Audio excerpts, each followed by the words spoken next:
Welcome to the Stairway to Heaven. We're coming to you bringing insights into the ever-changing high-frequency currents now bathing the planet and their effect on us all. The source of vital information for the evolving human being. I'm Gwilda Wiyaka. Higher Self, a deeper look. The concept of a higher self is nothing new. But what is a higher self and how do we speak to it? To understand the concept of a higher self, we need to go back to the moment of birth. When we were born into physical reality, we're moving from the higher frequency of spirit, or the unified field, to the lower one of physicality.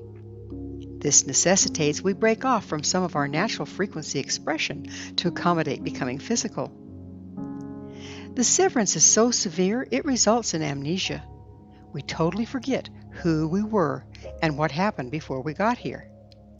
However, we don't simply throw away the higher frequency aspects of ourselves. Instead, we leave an energetic trail, if you will. Some of our frequency that's too high to occupy the physical body remains in our energetic body or auric field. Frequencies that are higher yet form a continuum from our energetic body that eventually reaches and merges with the unified field.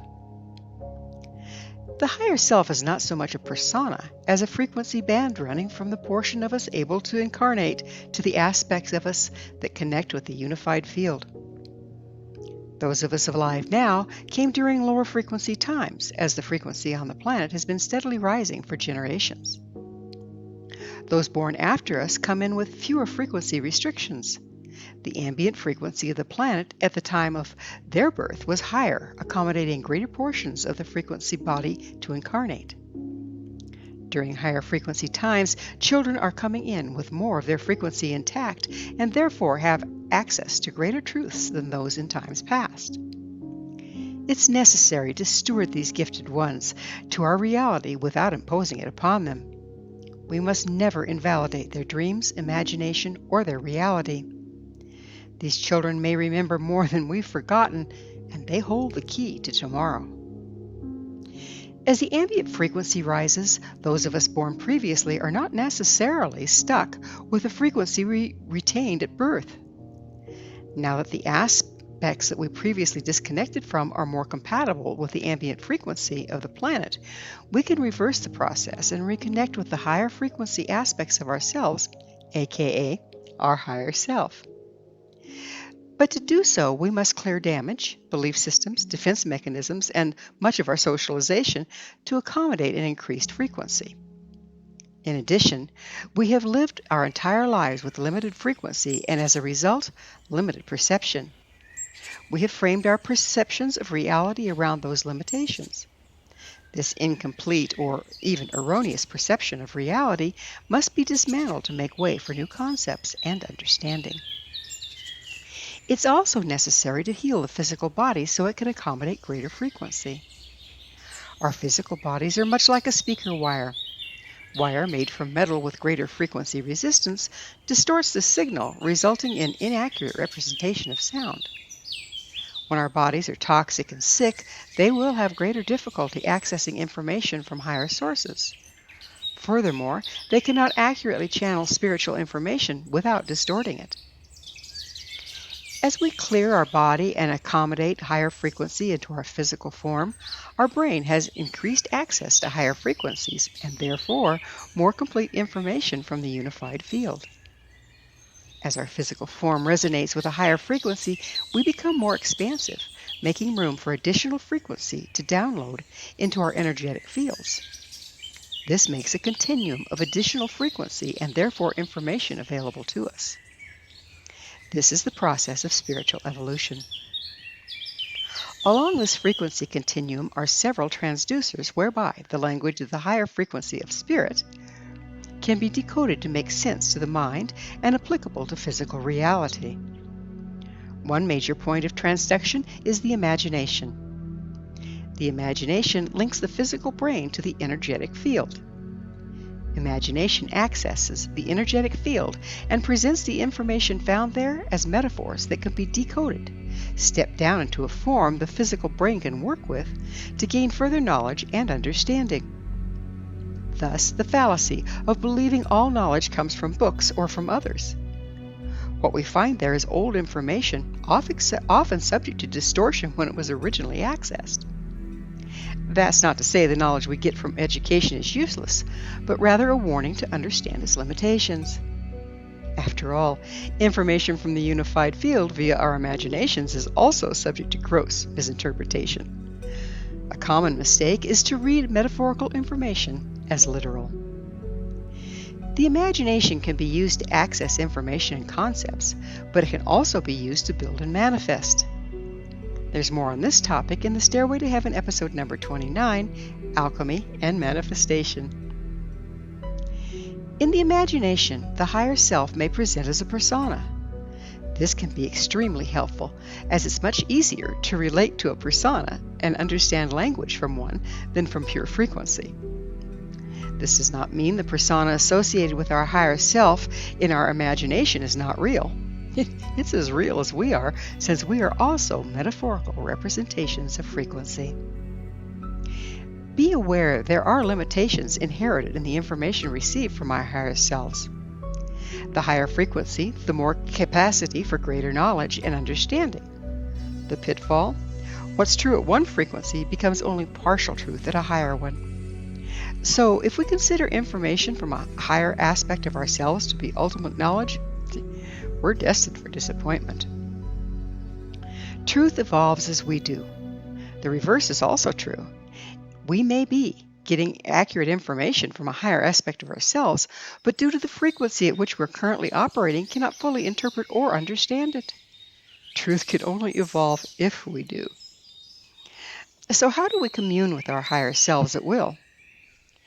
When we're in touch with our imagination, our brainwaves shift from beta, that of day-to-day functioning, to the more dreamlike state of alpha. This brainwave frequency shift, while usually spontaneous, can be accessed at will with proper training.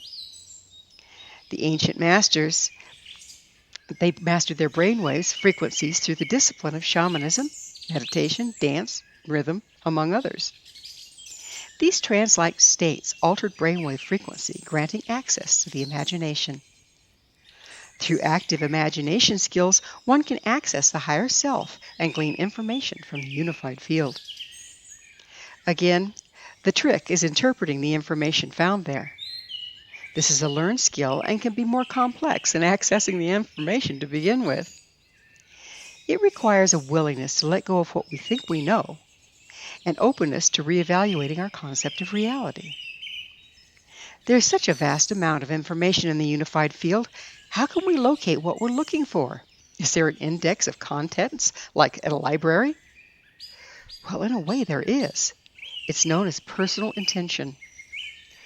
By clearly setting our intention as to what we want to achieve, we'll line up with the frequency information that applies. If one has set clear intent, that intention can then be used to help decode the information received. For instance, let's say I intend to discern what it would be like if I adopted a kitten. In my imagination, I might see a closet full of shredded clothes. In and of itself, a closet of shredded clothes could mean virtually anything. But when referring back to the kitten, it becomes clear that I'll need to put a lock on my closet should I choose to adopt said kitten and have something to wear. Another issue in the interpretation of spiritual information is that of expecting to be told what to do. Frequency information is extremely useful in helping us consider options before making choices. It's not designed to make those choices for us. In the larger scheme of things, Spirit doesn't care if our clothes are shredded or not. That's a human concern. We are in human form, so these concerns are important to us. Therefore, it's important to understand Spirit will simply offer up potentials. It's up to us to manifest what we want from those possibilities. Through conscious connection with our higher selves, we can make more informed decisions. Higher selves do not have an agenda. If we set our intention to evolve and become all we can be this lifetime, the information we receive will be to that end. If, on the other hand, we have no interest in the personal work and processing required to evolve, Spirit will work within our limited reality and not rock our boat. The price we pay is to receive limited information, which is only true to a point.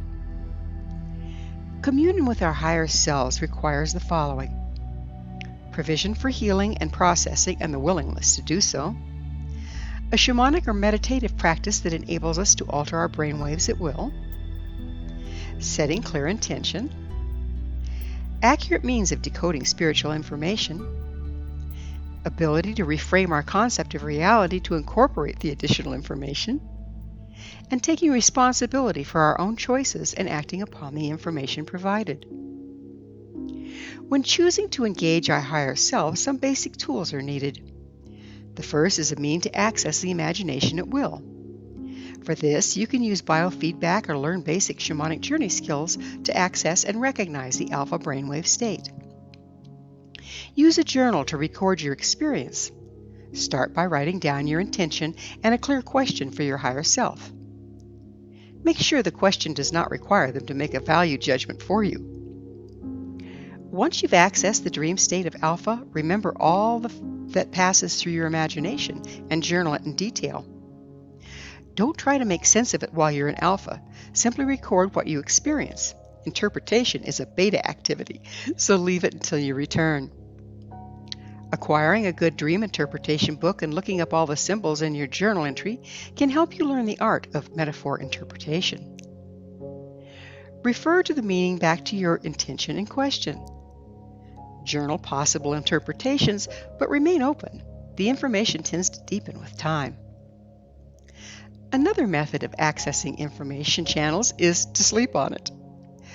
By setting intention, composing a question, and journaling them both before going to bed, then intending to access and remember our dreams, we can commune with our higher selves and receive the information we seek. The information from dreams also needs decoding, so apply the journaling and metaphor interpretation process to dreaming as well. The more we enter the imagination to commune with our higher selves and take time to incorporate the data into our reality, we are in effect evolving our reality and with it, our personal frequency. By always leaving room for more data and deeper understanding instead of assuming that the position of having arrived, we're free to continue our evolution into consciousness. This process continues, we begin to incorporate greater bandwidths of our higher selves into our physical beings. There comes a point in this process where we may experience what some refer to as having a walk-in. There are many forms of walk-ins. The one we're addressing here occurs when the increased frequency present in our physical form accommodates so much of our spirit that our old identity passes away, giving way to a more conscious self.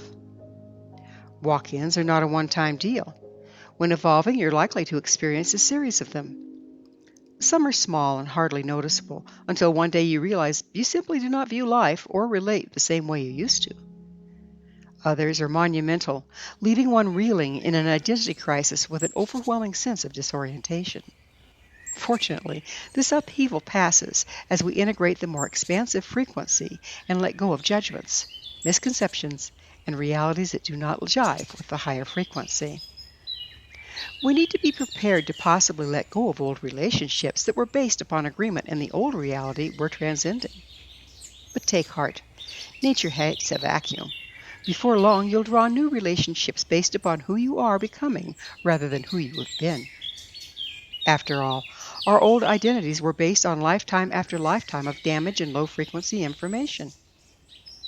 Rejoice in shedding who you're not and embracing your higher self. The future of our race depends upon it.